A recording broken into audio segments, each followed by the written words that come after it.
நம்ம 10 நிமிஷத்துல ரொம்பவே சூப்பரான இந்த ஸ்நாக்ஸ் எப்படி செய்யறதுன்னு பார்க்க போறோம். இந்த ஸ்நாக்ஸ் செய்யறதுக்கு அதிக பொருட்களே தேவையில்லைங்க. வீட்டில் இருக்கக்கூடிய சர்க்கரை, ரவை, மைதா இருந்தால் போதுங்க. ரொம்ப சூப்பராக இந்த ஸ்நாக்ஸை செஞ்சு முடிச்சிடலாம். ஹலோ ஃப்ரெண்ட்ஸ், வெல்கம் டு சமையல் டிலைட். ஃபஸ்ட்டு இந்த ஸ்நாக்ஸ் செய்கிறதுக்காக 1.5 கப் அளவுக்கு மைதா எடுத்துக்கோங்க. இதை ஒரு அகலமான பாத்திரத்தில் சேர்த்துக்கோங்க. 1.5 கப்பு மைதா மாவுக்கு 3 ஸ்பூன் அளவுக்கு ரவை சேர்த்துக்கோங்க. இது கூடவே 1/4 ஸ்பூனுக்கும் கொஞ்சம் குறைவாகவே உப்பு சேர்த்துக்கோங்க. இதுக்கப்புறமா 4 ஸ்பூன் அளவுக்கு நெய் சேர்த்துக்கோங்க. உங்களுக்கு ஒரு வேளை நெய் சேர்க்க விருப்பம் இல்லைன்னா நீங்கள் கொஞ்சமாக சமையல் எண்ணெயை லேசான சூடு பண்ணிவிட்டு அதுக்கப்புறமா சேர்த்துக்கலாம். இப்போ நெய் சேர்த்ததுக்கப்புறமா இந்த மாவை இந்த மாதிரி நல்லா கலந்து கொடுத்துருங்க. எடுத்ததுமே தண்ணி சேர்க்க வேண்டாங்க. ஃபஸ்ட்டு இந்த மாதிரி மாவை நல்லா மிக்ஸ் பண்ணி விட்டுட்டு இப்படி கையில் பிடிச்சு பாருங்கள். மாவு பிடிக்கிறதுக்கு நல்லா இந்த மாதிரி இருக்கணும். இது கரெக்டான பக்குவத்தில் இருக்குது. இதுக்கப்புறமா நீங்கள் கொஞ்சம் கொஞ்சமாக தண்ணி சேர்த்துட்டு இந்த மாவை நல்லா பிசைஞ்சு எடுத்துக்கோங்க. மாவு பிசையும் போது நீங்கள் அதிகமான தண்ணி சேர்த்து பிசைஞ்சிட்டிங்கன்னா அப்போ இந்த ஸ்நாக்ஸ் பொரிச்சு எடுக்கும்போது எண்ணெய் குடிக்க ஆரம்பிச்சிடும். அதனால இந்த மாதிரி கொஞ்சம் கொஞ்சமாக தண்ணி சேர்த்துட்டு பிசைஞ்சு எடுத்துக்கோங்க. 1.5 கப்பு மைதா மாவுக்கு எனக்கு 1/4 கப் அளவுக்கு தான் தண்ணி தேவைப்பட்டுச்சு. இந்த தண்ணி எனக்கு கரெக்டாக இருந்துச்சு. இந்த ஸ்நாக்ஸ் செய்கிறதுக்காக நீங்கள் மாவு பிசைஞ்சு அதிக நேரம்லாம் ஊற வைக்க வேண்டாங்க. மாவு பிசைஞ்சதுமே உடனே கொண்டு நீங்கள் இந்த ஸ்நாக்ஸை செய்ய ஆரம்பிச்சிடலாம். இப்போ நான் மாவு பிசைஞ்சிட்டு எடுத்து காட்டுறேன் பாருங்கள். இந்த மாதிரி ஒரு பக்குவத்தில் நீங்கள் மாவு பிசைஞ்சு எடுத்துக்கோங்க. இப்போ இந்த மாவை அப்படியே ஒரு மூடி போட்டு ஓரமாக எடுத்து வச்சுருங்க. இந்த ஸ்நாக்ஸுக்காக சுகர் சிரப்பு தயார் பண்ணணும். அது வரைக்கும் இந்த மாவு அப்படியே ஒரு ஓரமாக இருக்கட்டும்.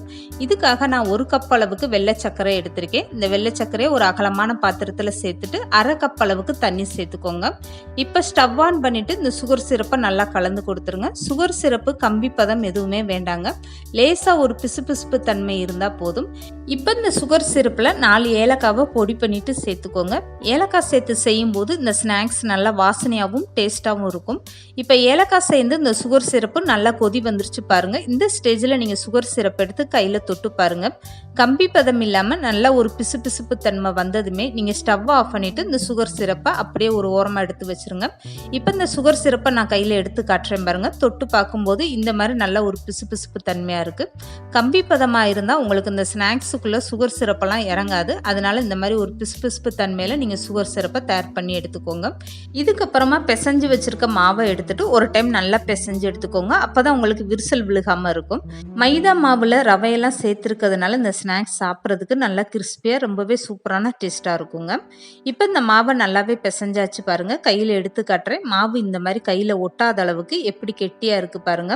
இது கரெக்டான ஸ்டேஜில் இருக்கு. இப்போ இந்த மாவுல சின்ன சின்ன உருண்டைகளை நீங்க தயார் பண்ணி எடுத்துக்கோங்க. ரொம்ப பெருசா வேணாம்.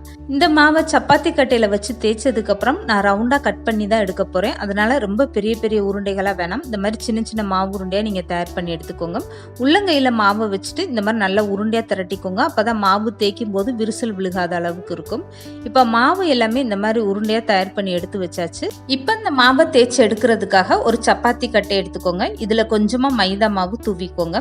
மைதா மாவு ரொம்ப தூவக்கூடாது. இந்த மாதிரி லேசாக அப்படி தூவி விட்டுட்டு தயார் பண்ணி வச்சுருக்க மாவு உருண்டையில எடுத்து வச்சுட்டு லேசாக தேய்ச்சி எடுத்துக்கோங்க. மாவு தேய்க்கும் போது ரொம்ப கனமாக தேய்ச்சிட்டிங்கன்னா இந்த ஸ்நாக்ஸ் உள்ளெல்லாம் உங்களுக்கு வேகாமல் அப்படி மாவாட்டம் இருக்கும். அதனால இந்த அளவுக்கு நல்லா லேசாக தேய்ச்சிட்டு எடுத்துக்கோங்க.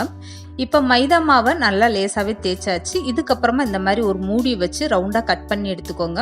இப்படி கட் பண்ணி எடுக்கும்போது இந்த ஸ்நாக்ஸ் பார்க்குறதுக்கு ஒரே சைஸில் எல்லாமே ரொம்ப அழகாக இருக்கும். இப்போ இந்த மாவை கட் பண்ணி எடுத்ததுக்கப்புறம் சுற்றி இருக்க எக்ஸ்ட்ரா மாவை நீங்கள் எடுத்துருங்க. இதை நீங்கள் வேஸ்ட் பண்ண வேண்டாம். திரும்பவுமே உருண்டையை திரட்டிட்டு இதே மாதிரி நீங்கள் ஸ்நாக்ஸ் செய்ய பயன்படுத்தலாம். இப்போ கட் பண்ணி எடுத்து இந்த மாவை ஒரு கத்தியை வச்சுட்டு இந்த மாதிரி லேசாக கோடு போட்டுக்கோங்க. மாவு முழுவதுமே இந்த மாதிரி நீங்கள் கோடு போடாமல் மேலேயும் கீழேயும் பாதி அளவுக்கு விட்டுட்டு நடுப்பகுதியை இந்த மாதிரி நீங்கள் சின்ன சின்ன கோடுகளாக போட்டு எடுத்துக்கோங்க. மாவு இந்த மாதிரி கட் பண்ணி எடுத்துட்டு ஸ்நாக்ஸ் செய்யும்போது இது பார்க்குறதுக்கு ஒரு டிசைனாக ரொம்பவே அழகாக இருக்கும். இப்போ கட் பண்ண மாவு சுற்றிலுமே இந்த மாதிரி லேசாக தண்ணி அப்ளை பண்ணி விட்டுட்டு பூர்ண கொலக்கட்டை எப்படி மடிப்போமோ அந்த மாதிரி மடித்து விட்டுட்டு இந்த ஓரங்களை இந்த மாதிரி விரல்னால இப்படி அழுத்தி விட்டுருங்க. அப்போ எண்ணெயில் போட்டு பொரிச்சு எடுக்கும்போது உங்களுக்கு பிரியாமல் வரும். இதே மாதிரி எல்லாமே நீங்கள் தயார் பண்ணி ஒரு தட்டில் எடுத்து வச்சுட்டிங்கன்னா இந்த ஸ்நாக்ஸ் பொரிச்சு எடுக்க ரொம்பவே ஈஸியாக இருக்கும். இப்போ கட் பண்ணி எடுத்ததுமே பாருங்கள், பார்க்குறதுக்கு எவ்வளோ ஒரு அழகாக ரொம்பவே சூப்பராக இருக்குது பாருங்கள். இந்த மாவோட ஓரத்தை மட்டும் நீங்கள் நல்லா விரல் வச்சு அழுத்தி விட்டுட்டிங்கன்னா எண்ணெயில் போட்டு பொரிச்செடுக்கல உங்களுக்கு கண்டிப்பாக பிரிஞ்சு வராது.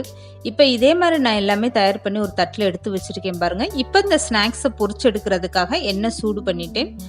இப்போ எண்ணெய் சூடானதுமே ஸ்டவ்வை மீடியமாக வச்சுட்டு ஒவ்வொரு மாவாக எடுத்து இப்படி எண்ணெயில் சேர்த்துக்கோங்க. இந்த பாத்திரத்தில் எந்த அளவுக்கு சேர்க்க முடியுமோ அந்த அளவுக்கு நீங்கள் மாவை சேர்த்துட்டு உடனே கரண்டி போட்டு பரட்டி விடாமல் 2 செகண்ட் விட்டுட்டு தானாக மேலே எலும்பி வந்ததுமே இந்த மாதிரி கரண்டி போட்டு திருப்பி விட்டுருங்க.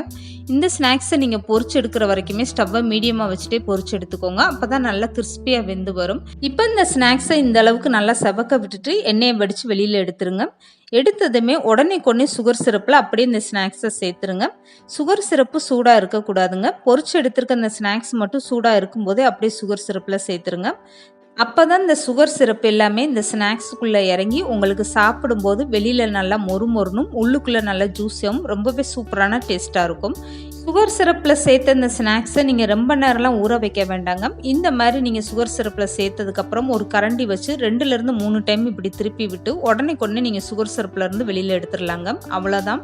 இந்த ஸ்நாக்ஸ் சாப்பிட்றதுக்கு நல்லா வெளியில் கிறிஸ்பியாகவும் உள்ள ஜூஸியாகவும் ரொம்பவே அருமையான டேஸ்ட்டாக இருக்கும். உள்ளுக்குள்ளே நல்லா இந்த சுகர் சிரப்பெல்லாம் இறங்கி சாப்பிட்றதுக்கு அவ்வளோ ஒரு அருமையான டேஸ்ட்டாக இருந்துச்சுங்க. கண்டிப்பாக நீங்களும் ட்ரை பண்ணி பாருங்கள். இந்த மாதிரி ஒரு ஸ்நாக்ஸ் செய்ய அதிக பொருட்களே தேவைப்படாதுங்க. வீட்டில் இருக்கக்கூடிய மைதா, ரவை, சர்க்கரையை வச்சு ரொம்ப ஈஸியாக இந்த ஸ்நாக்ஸை செஞ்சு முடிச்சிடலாம். இந்த வீடியோ பிடிச்சிருந்தா லைக் பண்ணுங்கள், ஷேர் பண்ணுங்கள். மறக்காமல் சமையல் டெய்லி சேனலை சப்ஸ்கிரைப் பண்ணுங்கள்.